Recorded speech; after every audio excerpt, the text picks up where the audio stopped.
কুরআন কি মুহাম্মদ সাল্লাল্লাহু আলাইহি সাল্লামের নিজের লেখা? লিখেছেন আরিফ আজাদ।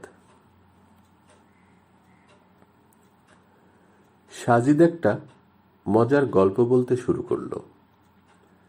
গল্প বলার আগে কয়েকবার ঝেড়ে কেশে নিল।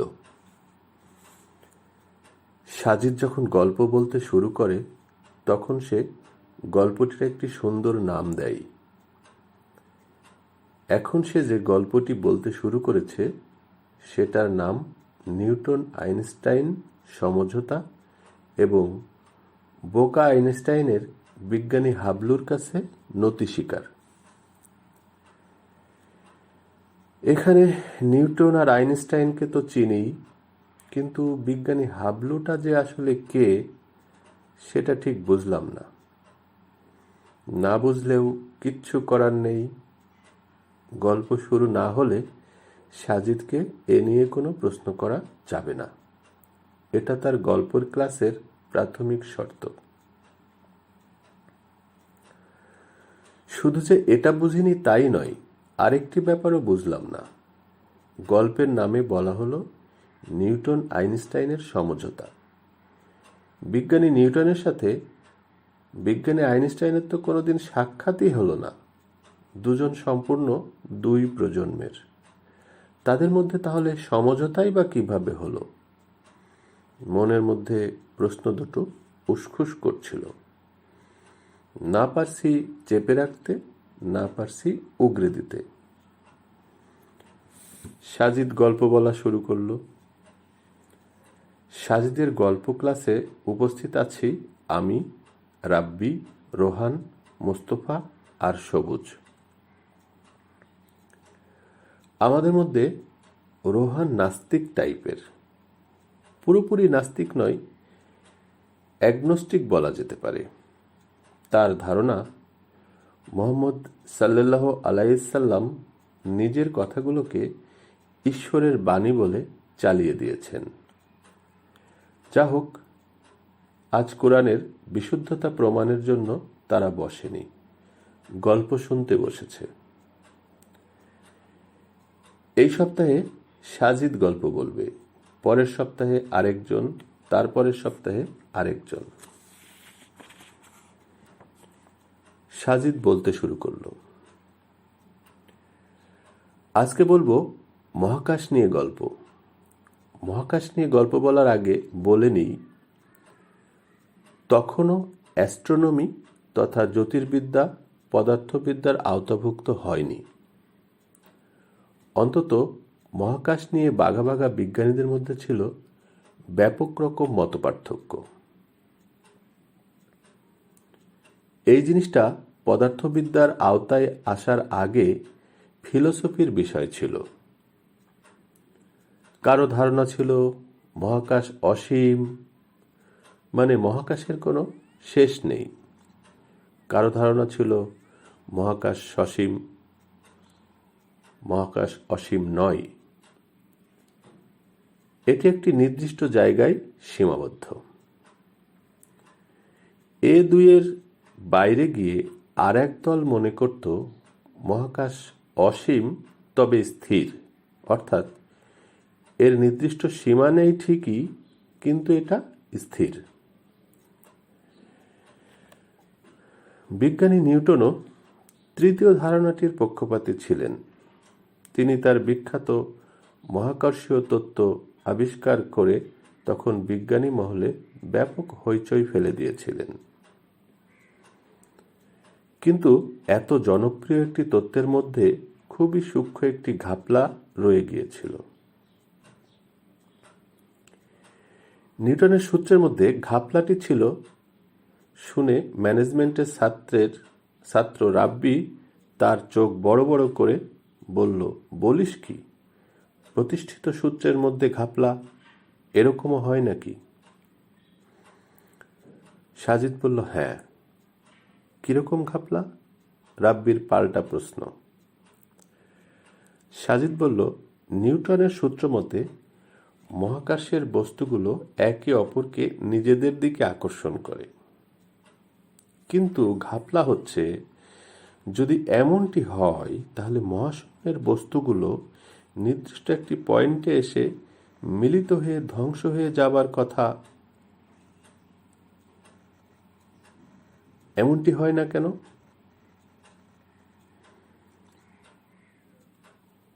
সমাজতত্ত্বের ছাত্র সবুজ বলল, তাই তো। নিউটনের এর ব্যাখ্যা কি দিয়েছেন? সাজিদ বলল, নিউটনের কাছে এর কোনো ব্যাখ্যা ছিল না। এই ব্যাপারটা পরে ক্লিয়ার করেছেন বিজ্ঞানী আইনস্টাইন তার থিওরি অফ রিলেটিভিটি বইয়ে। আইনস্টাইন নিউটনের অমীমাংসিত প্রশ্নের সমাধানে বলেছেন, এরকম হতো যদি টাইম আর স্পেস শাশ্বত বা পরম হতো, কিন্তু টাইম আর স্পেস কখনোই পরম নয়। এই বিখ্যাত তত্ত্ব দিয়ে বিজ্ঞানী আইনস্টাইন বিজ্ঞানকে পরিচয় করে দিলেন এক নতুন জগতের সাথে। সেই জগৎটির নাম আপেক্ষিকতার জগৎ। রাব্বি বলল, ও আচ্ছা, এজন্য গল্পের নাম দিয়েছিস নিউটন ও আইনস্টাইনের সমঝোতা, তাই না? সাজিদ মুস্কি হাসল। আমি একটা সুযোগ পেলাম প্রশ্ন করার। জিজ্ঞেস করলাম, কিন্তু বিজ্ঞানী হাবলুটা আসলে কে? সাজিদ আমার প্রশ্নের কোনো উত্তর দিল না। সে আবার গল্প করতে শুরু করল। আইনস্টাইনের এই আপেক্ষিকতার সূত্র ধরে রাশিয়ান পদার্থবিদ আলেকজান্ডার ফ্রিডম্যান দাবি করেন যে এই মহাবিশ্ব স্থির নয়, এটি একটি ক্রমবর্ধমান মহাবিশ্ব। স্যার আলেকজান্ডার ফ্রিডম্যান সাধারণ ধারণা করেছিলেন বটে, কিন্তু যথেষ্ট ব্যাখ্যার অভাবে তার কথা বিজ্ঞান মহলে তেমন আলোড়ন সৃষ্টি করেনি। এরপর বেলজিয়ামের বিজ্ঞানী জর্জ ল্যামেট্রি সর্বপ্রথম বিজ্ঞানমহলকে একটি শক্ত শক খাওয়ালেন। তিনি বললেন, এই মহাবিশ্ব একটি ক্ষুদ্র পরমাণু কণা, সুপার অ্যাটম বলা হয়, এর বিস্ফোরণের মাধ্যমে সৃষ্টি হয়েছে। এবং রাশিয়ান বিজ্ঞানী স্যার আলেকজান্ডার ফ্রিডম্যানের সাথে সুর মিলিয়ে বললেন, মহাবিশ্ব স্থির নয়, এটি ক্রমাগত সম্প্রসারিত হয়ে চলছে। বলা বাহুল্য, জর্জ ল্যামেট্রি এর এসব দাবিরও ভিত্তি ছিল আইনস্টাইনের আপেক্ষিকতার সেই সূত্র। মোস্তফা জিজ্ঞেস করল, জর্জ ল্যামেট্রি এর এটি কি আমাদের বিগ ব্যাং থিওরি? সাজিদ বলল, হ্যাঁ, এটি হলো বিগ ব্যাং থিওরি। মজার ব্যাপার কি জানিস, বিজ্ঞানী জর্জ ল্যামেট্রি আইনস্টাইনের সূত্রকে ভিত্তি করে এই দাবি করলেও আইনস্টাইন নিজেই জর্জ ল্যামেট্রির এই দাবিকে নাকচ করে দেয়। রাব্বি বলল, বলিস কি, কেন? সাজিদ বলল, কারণ মহাবিশ্ব সম্প্রসারিত হচ্ছে এটা আইনস্টাইন মেনে নিতে পারেনি। তিনি বললেন, ল্যামেট্রি তার ব্যাখ্যাতে ম্যাথমেটিক্যালি প্রচুর ভুল করেছেন। আইনস্টাইন আরও বলেন, মহাবিশ্ব অসীম হলেও এটি সম্প্রসারিত হচ্ছে, এটি ভুল ব্যাখ্যা। সে যা হোক, এই হলো বিজ্ঞানীদের মধ্যে আর্গুমেন্ট। কিন্তু তাদের এই ডিবেটে না জড়িয়ে আমেরিকান বিজ্ঞানী এডউইন হ্যাবল বিজ্ঞানী মহলে একটি বোমা ফাটালেন। আমি বললাম, ও আচ্ছা, তুই বিজ্ঞানী হ্যাবলকেই হাবলু বলেছিলি এতক্ষণ? সাজিদ আবারও মুচকি হাসল, বলল, হ্যাঁ। শোন কি হলো। 1920 সালে বিজ্ঞানী এডউইন হাবল ওরফে বিজ্ঞানী হাবলু একটি টেলিস্কোপ আবিষ্কার করে ফেলল। এটি রাতারাতি পাল্টে দিল তখনকার জ্যোতির্বিজ্ঞান জগৎকে। মাউন্ট উইলসন অবজারভেটরিতে বিজ্ঞানী হ্যাবল তার আবিষ্কৃত টেলিস্কোপ দিয়ে প্রমাণ করে দেখালেন যে আমাদের মহাবিশ্বের ছায়াপথগুলো ক্রমাগত একটি অন্যটি থেকে দূরে সরে যাচ্ছে। তিনি এটি প্রমাণ করেন ডপলার ইফেক্ট থিওরি দিয়ে। ডপলার ইফেক্ট হল মহাবিশ্বের বস্তুগুলোর তরঙ্গদৈর্ঘ্য যদি আলোক তরঙ্গের উপরে ফেলা হয়, তাহলে তরঙ্গ যদি লাল আলোর দিকে সরে আসে, তাহলে বুঝতে হবে ছায়াপথগুলো একটি অন্যটি থেকে দূরে সরে যাচ্ছে। যদি তা না করে সেটি নীল আলোর দিকে সরে যায়, তাহলে বুঝতে হবে ছায়াপথগুলো একটি অন্যটি থেকে দূরে সরে না গিয়ে বরং কাছাকাছি আসছে। বারবার এই পরীক্ষাটি করে প্রমাণ করা হয় যে ছায়াপথগুলো একটি অন্যটির কাছাকাছি নয়, বরং একটি অন্যটি থেকে দূরে সরে যাচ্ছে। 1950 সালে মাউন্ট পালমারে সেই সময়ে সবচেয়ে বড় টেলিস্কোপ বসিয়ে এই ব্যাপারটি আরও নিখুঁতভাবে অবজার্ভ করে বিজ্ঞানীরা। হ্যাবলের এই দাবির সাথে বিজ্ঞানী জর্জ ল্যামেট্রি এর দাবি সম্পূর্ণ মিলে যায় এবং সেই পরীক্ষা থেকে বোঝা যায় মোটামুটি 10-15 বিলিয়ন বছর আগে একটি ক্ষুদ্র কণা থেকেই আজকের মহাবিশ্বের সৃষ্টি। মজার ব্যাপার হলো যে আইনস্টাইন বিশ্বাস করতেন মহাবিশ্ব অসীম হলেও স্থির, সম্প্রসারিত হচ্ছে না। বিজ্ঞানী জর্জ ল্যামেট্রি এর থিওরিকে ভুল বলে উড়িয়ে দিয়েছিলেন। সেই আইনস্টাইনই পরে নিজের ভুল স্বীকার করে তিনি বলেন বিজ্ঞানী হ্যাবল এবং জর্জ ল্যামেট্রির দাবিই সত্য, মহাবিশ্ব সম্প্রসারিত হচ্ছে। তিনি বিজ্ঞানী জর্জ ল্যামেট্রির কাছে অনুতপ্ত হন এবং নিজের ভুলকে ক্যারিয়ারের সবচেয়ে বড় ভুল বলে দাবি করেন। এখন বিজ্ঞানী মহলে এটি প্রতিষ্ঠিত সত্য যে মহাবিশ্ব প্রতিনিয়তই সম্প্রসারিত হয়ে চলছে আজ অবধি। এটুকু বলে সাজিদ থামল। আমরা এক নিঃশ্বাসে বিজ্ঞানের একটি মজার অধ্যায় থেকে ভ্রমণ করে এলাম। এবার সাজিদ আমাদের মধ্যে যে অ্যাগনোস্টিক রোহান, যে বিশ্বাস করে কুরআন মুহাম্মদ সাল্লাল্লাহু আলাইহি সাল্লামের নিজের লেখা, তার দিকে ফিরল। বলল, রোহান, বিজ্ঞানের ছাত্র হিসাবে তোর এসব অবশ্যই জানার কথা, তাই না? রোহান বলল, হ্যাঁ জানি। মাত্র গত শতাব্দীতে বসে আইনস্টাইনও যে মহাবিশ্ব নিয়ে ভুল জানতেন তা তো তুই জানিস, তাই না? হ্যাঁ। বিজ্ঞানী জর্জ ল্যামেট্রি আর বিজ্ঞানী হ্যাবলের আগে এই জিনিস তাবৎ দুনিয়ার কেউই জানত না, ঠিক না? রোহান বলল, হ্যাঁ।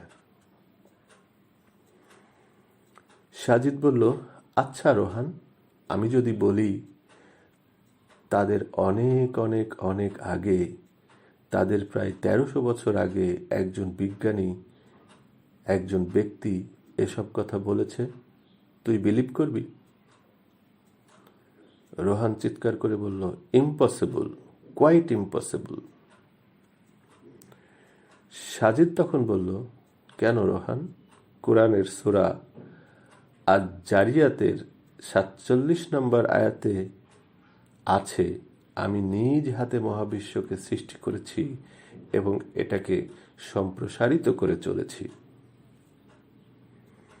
এখানে আয়াতের শেষে মহাকাশের সম্প্রসারণ বোঝাতে যে মুসিউন শব্দ আছে, সেটি একটি সক্রিয় বিশেষণ, চলমান ক্রিয়া নির্দেশক, যা নির্দেশ করে কোনো কাজ অতীতকাল থেকে শুরু হয়ে বর্তমান অবধি চলছে এবং ভবিষ্যতেও তা হয়ে চলবে। অর্থাৎ আল্লাহ তাআলা বলেছেন তিনি মহাবিশ্বকে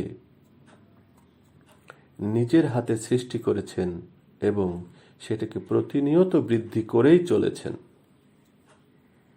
ঠিক এই কথাগুলোই বিজ্ঞানী জর্জ ল্যামেট্রি এবং বিজ্ঞানী হ্যাবল আমাদের শতাব্দীতে এসে জানিয়েছেন। বলতো, আজ থেকে 1400 বছর আগে মরুভূমিতে উট বকরি চড়ানো এক বালক এমন একটি কথা কিভাবে বলল যা আধুনিক বিজ্ঞান প্রমাণ করেছে মাত্র 1929 সালে? এই কথা না বাইবেলে ছিল, না ইঞ্জিলে, না ছিল কোনো গ্রিক পুরাণে, না কোনো মিথোলজিতে। মহাকাশের এমন একটি রহস্যময় ব্যাপার মক্কার একজন নিরক্ষর প্রাতিষ্ঠানিক শিক্ষাবিহীন লোক মোহাম্মদ সাল্লাল্লাহু আলাইহি সাল্লাম কোথায় পেলেন বলতো?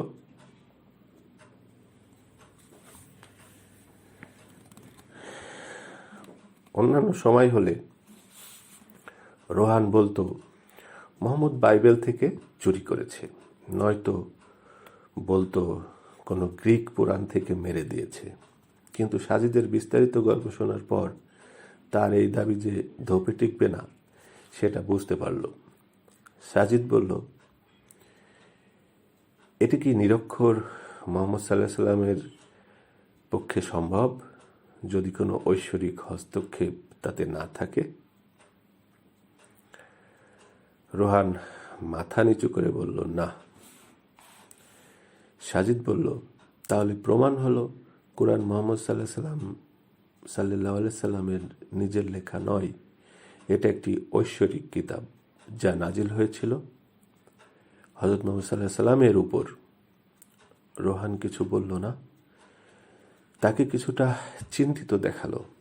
সম্ভবত সে বুঝতে পেরেছে যে চোরের 10 দিন, গেরস্থের 1 দিন।